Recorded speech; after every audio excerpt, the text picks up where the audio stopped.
At yun nga mga abel, oh, good news mga abel. Good news, good news, good news. Yan, ng oras na.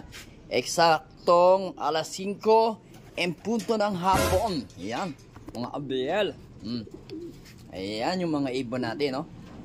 Ayan, kasalukuyan na magpapakain tayo ngayong hapon at meron tayong magandang balita mga abel. Ayan, lumabas na ang result natin sa BBC cluster. So yun, maganda-ganda yung naging ano natin, unang laro natin sa BBC. Yan, combine ng ano, ng maraming ano, iba-ibang lugar.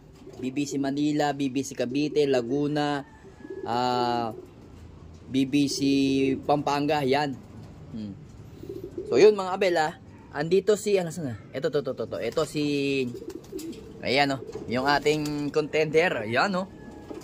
Siyempre contender din si ano, eto, si Litar. Kaso si Litar, hindi siya naka F1. Kasi nga, takbong pogi ito mga abel. Takbong pogi lang tong ibon natin na to. Hindi siya po pwedeng ilaban sa pabilisan. Ang laruan kasi nito mga abel, derby talaga. Kasi ang lipad lang nito, lipad na ano lang, takbong 1,000 plus lagi ang speed. Yan. O, yung kararaan na Candon, Ilocos Sur, 1086 ang speed nito mga abel, oh.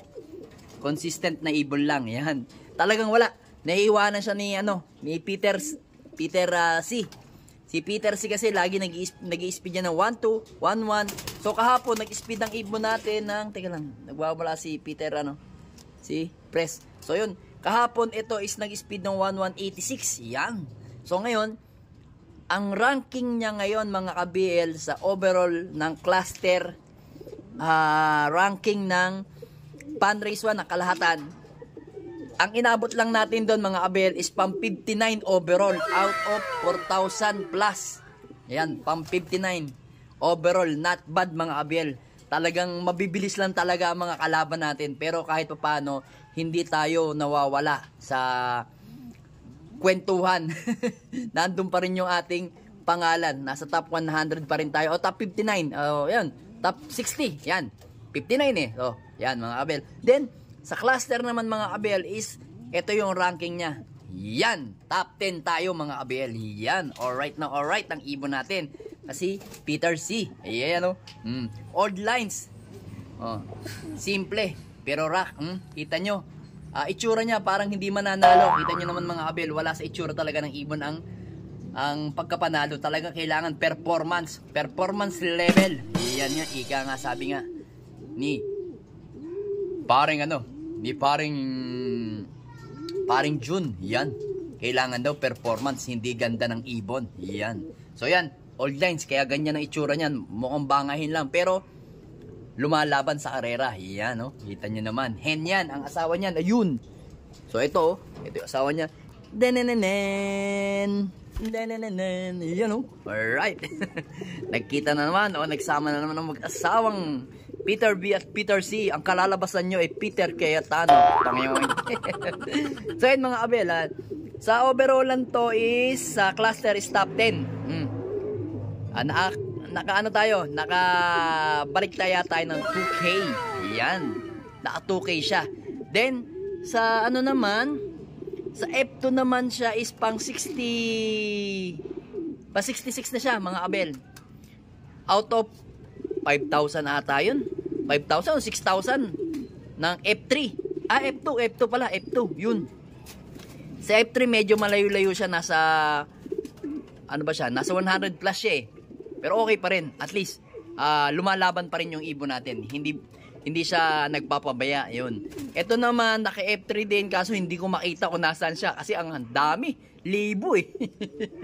So saan na lang natin check tong ibon na to. Ito muna ang ating mas madaling makita bago yun.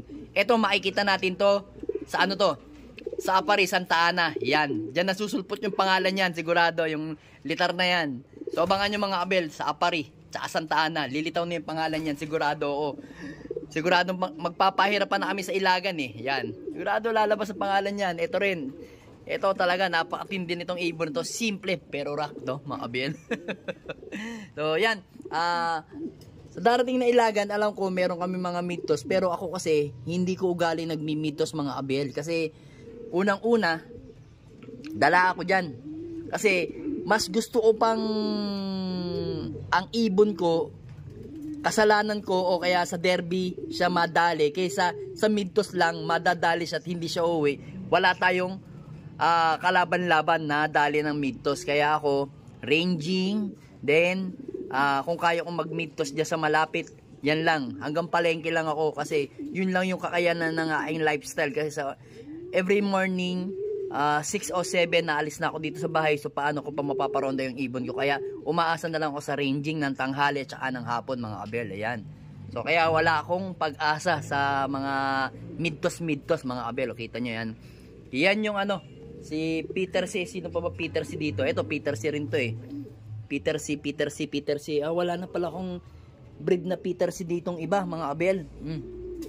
Siya lang yung breed ko ng Peter C at saka ito. So ngayon, panay ang nagamit natin is mga Peter B. Yan. Si Peter B yan eh. Tapos Litar. Yan, Peter B. Ito. Si JP Johnson President. Yan yung mga natin. Ito yung mga anong lahi nito? Itong itim natin. Black Victoria itong mga to eh. Kaya yan mga yan. Ito, Johnson President yan mga abel. Then ito, Johnson President, Litar, Peter B. Yan. Yan yung mga ibon natin. Ito pala ito pala mga abel, sa mga nagtatanong sa akin, ito yung Peter C natin na magiging available after ng karera natin ng BBC. Yan po is kapatid neto sa nanay mga abel. Yan. Kapatid sa nanay yan mga abel. Magkapatid sila sa nanay. Pero iba ang tatay neto mga abel. Then ito, sila? Bale to, tama. Sila magpinsan kasi ang nanay nito at saka nanay nito is magkapatid. Ayan. Magpinsang buo sila mga abel. Pero iba yung tatay nito, iba rin ang tatay nito. Ayan, mga abel. Kumbaga, magkakapamilya na yung ibon natin. Pero sa mga susunod, kasi magbibreed tayo dito ng mga Peter natin mga abel. Kasi kasalukuyan ngayon, na-breed si Peter na nanay ni Miss DQ. Ayan. Nakaparis dito sa ating foundation bird natin na Litar. Ayan, nakita nyo, gandang ibon, di ba mga abel, oh? Solid yan, no? Litar, by Igan Willie Ang, yan, no?